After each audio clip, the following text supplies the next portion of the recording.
Welcome to Texas Rye Whiskey Studies, episode number 2. Tonight we're going to examine Acre Distillery's newest rye whiskey release. This is the Acre Texas Rye 100 Proof. This whiskey is the replacement for the 80 proof edition they had several years ago. I still have half my bottle. So there's the two. I'll get it right on the camera here. There's the two side by side. They're identical, except for that big old 100 proof label going on there.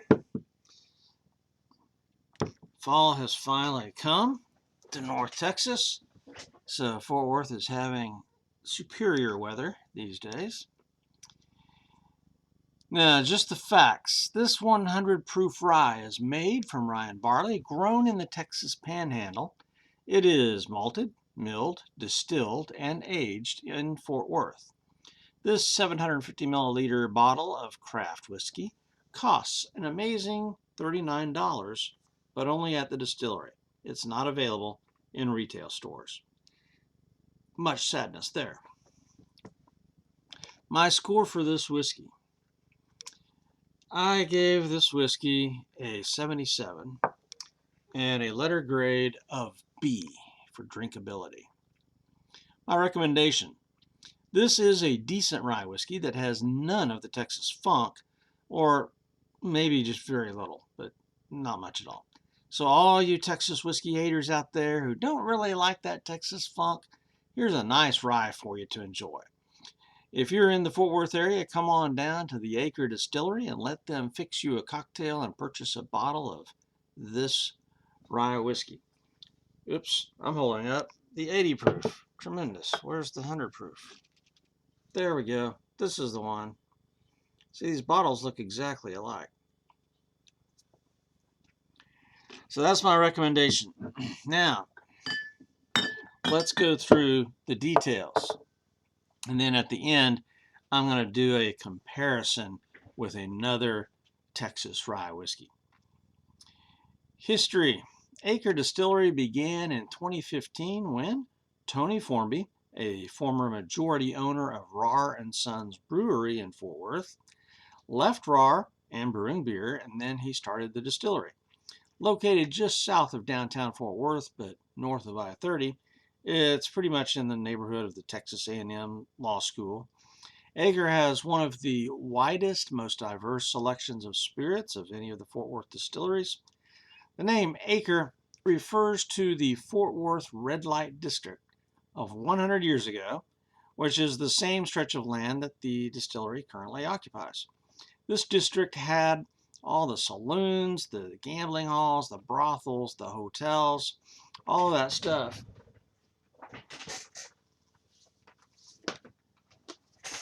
And it is famous for hosting Butch Cassidy and the Sundance Kid and their gang of thieves there in the Fort Worth Hell's Half Acre area. So it's got a strong link with them.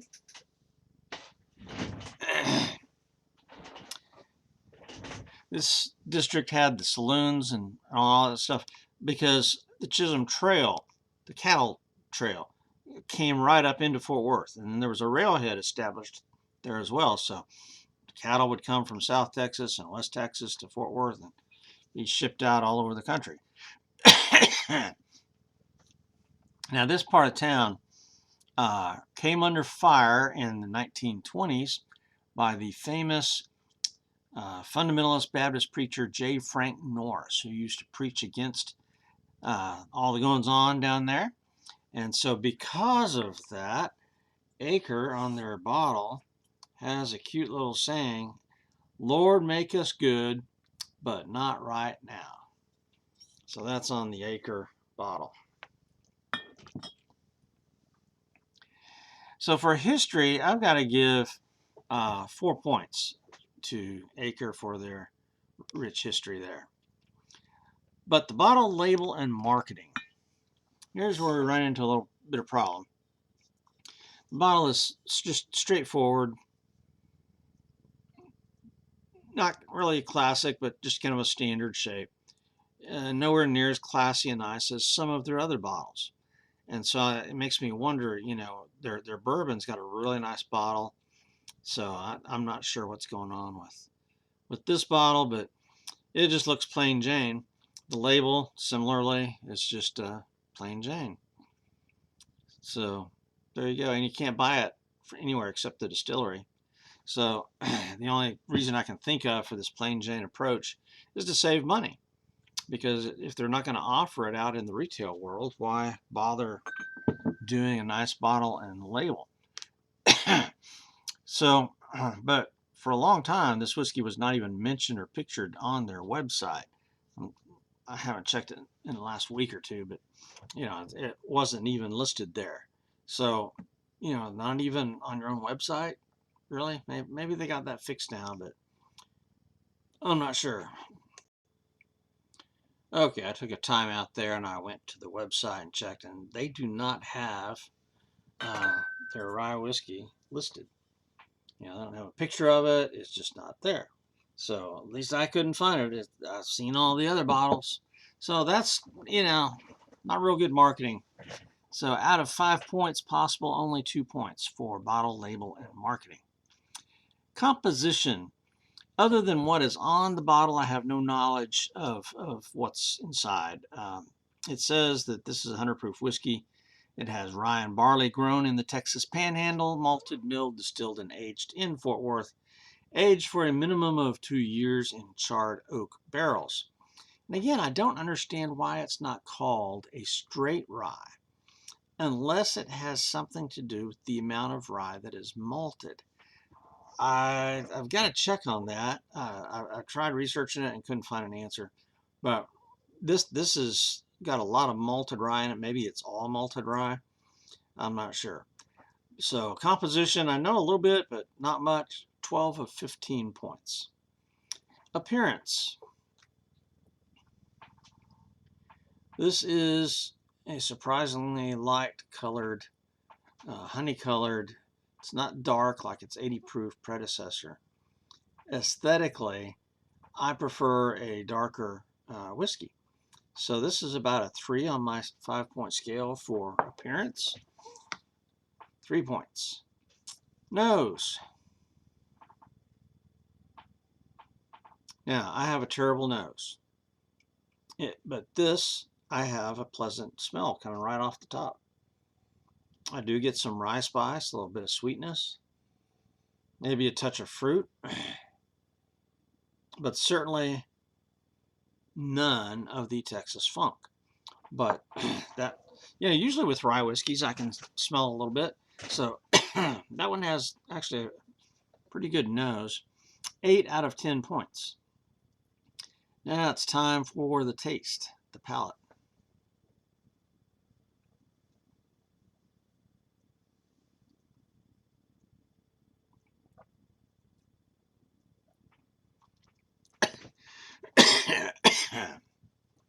I'm about ready with the fall weather to get sick is what I'm about to do. This has rye flavor from the start to the finish.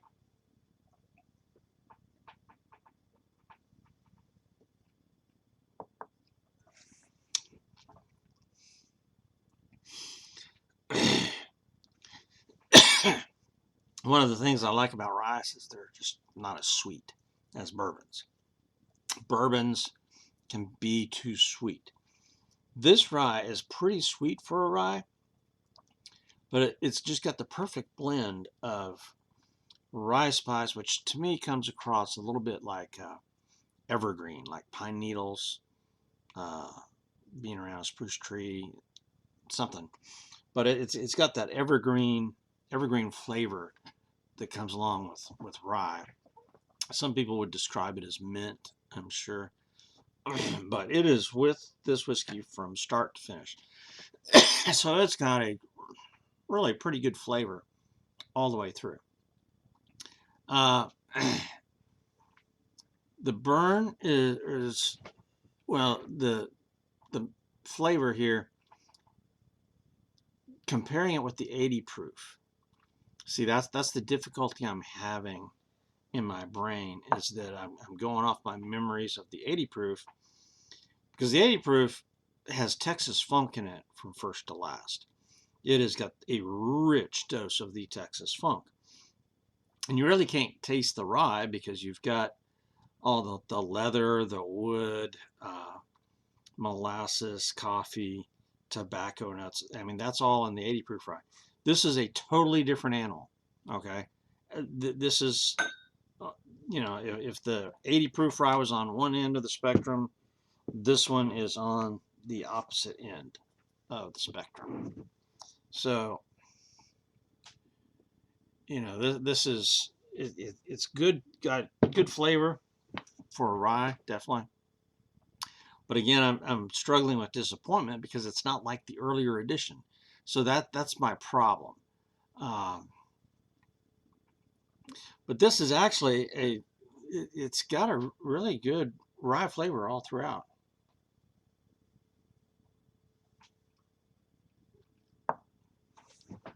So I marked this down too much. I'm going to move this up a couple of points to 21. I had it originally as a 19. So I'm going to bump this total score up to a 79. And again, you'll see how far down in the bottle I've gotten. Because when I first tasted it, I was really pretty disappointed because it was so unlike the earlier edition. So I've had about 5 pours out of this thing now. So, but it's when you get used to one thing being one way, and then you try the next one that's supposedly similar, and it's totally not similar. So yeah, 21 out of 25 for the taste and palate.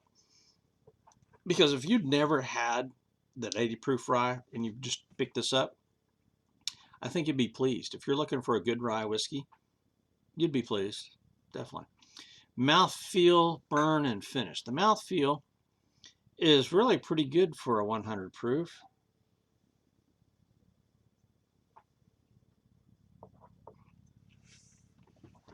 It's about average, I guess. The burn is a good burn. So I have a cat, Felix, that is whining right now. Now the finish on this is pretty nice. It's not super long, but the rye flavor stays with you throughout. And the burn, the tingle is appropriate. Now some people say they don't like the burn, that they prefer a smooth whiskey. Well, to me, smooth is overrated.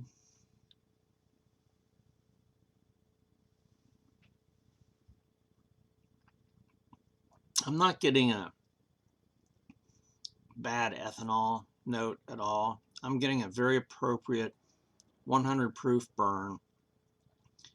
It goes up in my sinuses just a little bit. The tingling lingers on the tongue and in the throat. So that's very appropriate. So 13 out of 15 points for the mouth feel, burn, and finish. Now, neat or mixer. This whiskey is good neat. But again, I'm disappointed that it's not like its older brother. The flavors are there, but maybe just a tad bit weak. I'm not sure if this would really work in a cocktail. I don't know. I haven't tried it in a cocktail. Flavors might be, see, in a cocktail, I like to be able to taste the spirit. I don't want just a shot of 100 proof nothing in with a bunch of fruit juice. Uh, so I'm not sure if the flavors are strong enough for being a mixer. That's my only doubt there. But otherwise, I am absolutely happy drinking this neat, and I think you would be too. So 4 out of 5 for neat or mixer. Price, value, and availability. At $39 for a 750 craft whiskey, this has a great price. As craft whiskeys go, I mean, this is really superior pricing. Gotta give them the praise there. But it's flavor. It may be just a little bit shy on flavor. So the value though for 100 proof and uh, for that good of a price, you know, I think I downgraded this just a little bit too much. Availability is the problem because it's only available at the distillery. So I initially rated this a 6, but I'm going to up that to a 7, and up my total now is going to be an 80. So the people who watch the first part of this video and then turn it off, because that's most people, they're going to see the wrong score, but I'll post that online with the video. So 7 out of 10 for price, value, and availability. Bonus points, 4 out of 5. This is Acre. It's my favorite distillery in town to go to. They got a lovely bar, great staff. I always have a good time there. I don't go out very often, but so bonus, 4 points of bonus.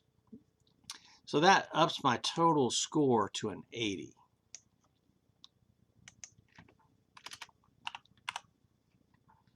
Letter grade, a solid B. And that, you know, I'm grading different things. The total score is a bunch of minutia, you know, everything. But the letter grade, how do I like to drink this whiskey? And this is a solid B.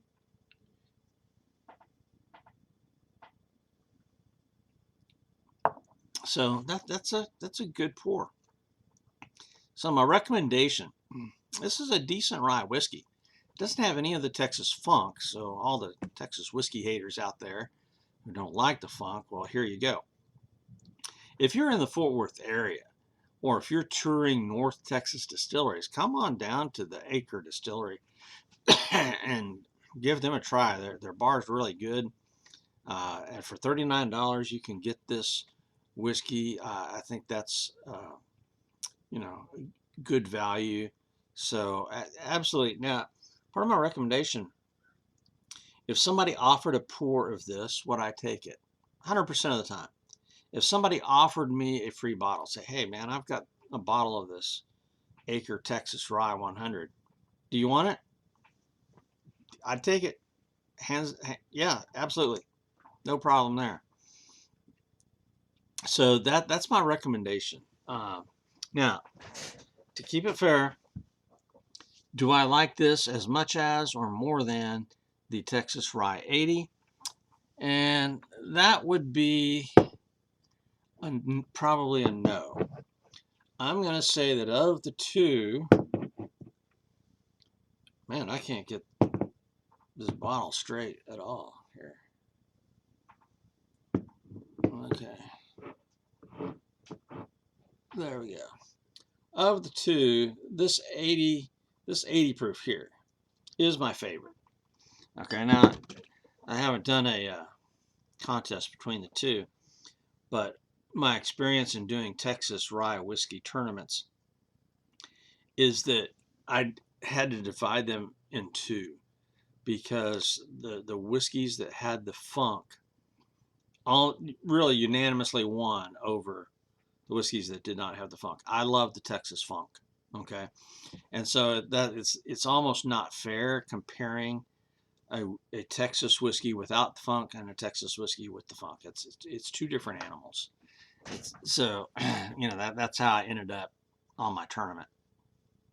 But, so recommendation is if you want a good basic rye, 100 proof, this is it. You know, I would highly recommend this.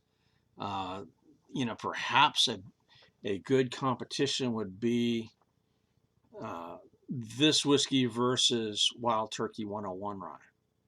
That would be a good competition there.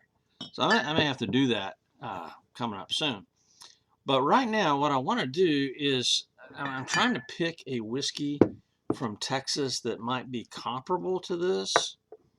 And so I've got the Ranger Creek 44 Rye.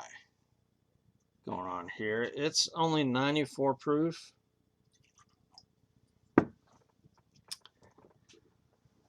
But I think that,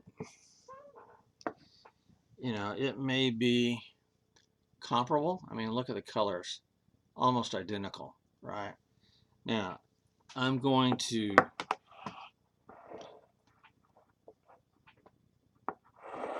let me mix these up just briefly. Okay, I have mixed these two up, so now I don't really know which is which. So let me, the 44 Ranger Creek Rye has got a number 1 on the bottom.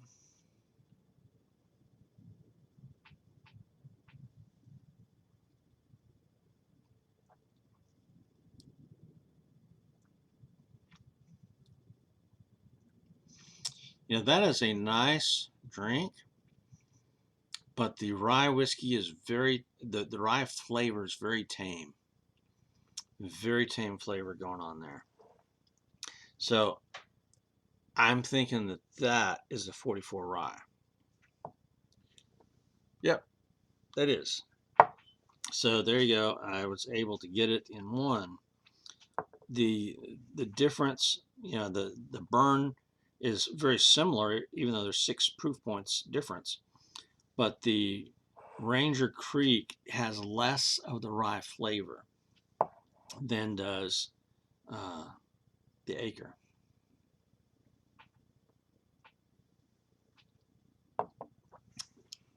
Definitely.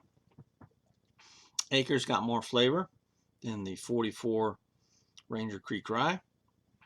So that's interesting. You know, and that's what I like to do, is compare whiskeys.